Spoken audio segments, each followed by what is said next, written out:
నారా లోకేష్ గారు నమస్తే సార్. మాది కాకినాడ జిల్లా గండేపల్లి మండలం ఎల్లమెల్లి సార్. నేను కోయిట్కి వచ్చి 7 నెలలు అవుతుంది సార్. నాకు 3 పిల్లలు సార్. 2 ఆడపిల్లలు, 1 బాబు. నేను పిల్లల్ని మా అమ్మకి ఇచ్చి కోయిట్కి వచ్చాను సార్. మా అమ్మకు కూడా ఒంట్లో బాగోదు సార్. మా అమ్మకి అప్పచెప్పి పిల్లల్ని చూసుకుంటుందని ఇక్కడికి వచ్చాను. నా భర్త చనిపోయి 6 సంవత్సరాలు అవుతుంది. పిల్లల్ని పెంచుకోవడం కోసం, పోషించుకోవడం కోసం నేను కోయిట్కి వచ్చాను. ఈ ఏజెంట్ని పట్టుకున్న మొత్తం ఏజెంటు మోసం చేశాడు సార్. ఇప్పుడు ఇంట్లో మేడం ప్రతిరోజు కొడుతుంది, అన్నం పెట్టదు, ఏ రోజు కూడా అన్నం తిననివ్వదు. పని ఒక బాబుని చూసుకోవాలి, ఇంకో మనిషి ఉంటుంది పని చేసుకోవడానికి అని చెప్పి నా మంచి తీసుకొచ్చి ఇంట్లో చాలా జనం ఉంటారు, అందరికీ నేనే చెయ్యాలి, పని అంతా నేనే చెయ్యాలి. ఇలా మోసం చేశారని ఏజెంట్ని అడిగితే ఫోన్ బ్లాక్ లిస్ట్లో పెట్టుకుంటున్నాడు. వేరే నెంబర్ నుంచి చేసినా కానీ 2 లక్షలు కట్టు, 2 లక్షలు కడితే పంపిస్తాను అనేసి అన్నాడు సార్.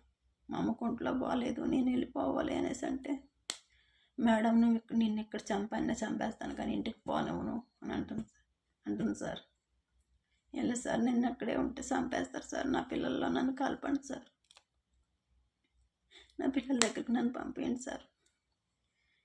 మీరు పంపిస్తారని ఇప్పుడు మిమ్మల్ని సంప్రదిస్తున్నాను సార్. లోకేష్ సార్, నన్ను ఎలాగైనా ఇంటికి పంపించండి సార్. నాకు ఏ రోజు అన్నం పెడతలేదు సార్. నన్ను హింసించేస్తుంది సార్, హింస చేసేస్తుంది. 7 నెలల నుంచి కూడా టార్చర్ చేసేస్తున్నారు. ఏమన్నా మాట్లాడదామన్నా భయంకరంగా బాధ పెట్టేస్తున్నారు. ఒకసారి అయితే రూమ్లో పెట్టేస్తారు సార్. నాకు అన్నం పెట్టరు సార్. నా పిల్లల దగ్గరికి నన్ను పంపించండి సార్. లోకేష్ సార్, మీరు పంపిస్తారని మిమ్మల్ని నమ్ముకొని మిమ్మల్ని సంపాదిస్తున్నాను సార్. ఇలా చేస్తే మీకు అందుతుంది అనేసి చెప్పారు సార్. అందుకని నేను ఈ వీడియో చేస్తున్నాను సార్. ఇప్పుడు నేను ఈ వీడియో చేస్తున్నానని తెలిసిన నా ఫోన్ లాగేసుకుంటారు సార్. నన్ను ఎలాగన్నా కాపాడండి సార్. లోకేష్ సార్, నేను వచ్చి 7 నెలలు అవుతుంది సార్. 7 నెలల నుంచి ఇలా టార్చర్ చేసేస్తున్నారు సార్. నేను ఇక్కడ నోరు చేసి ఇప్పుడు ఈ వీడియో కూడా చేయలేకపోతున్నాను సార్ గట్టిగా. ఇప్పుడు నేను ఆ మాటలేని బండి అంటే కొట్టేస్తారు మళ్ళీ వచ్చి. నన్ను తొందరగా విడిపోయండి సార్. నమస్తే సార్.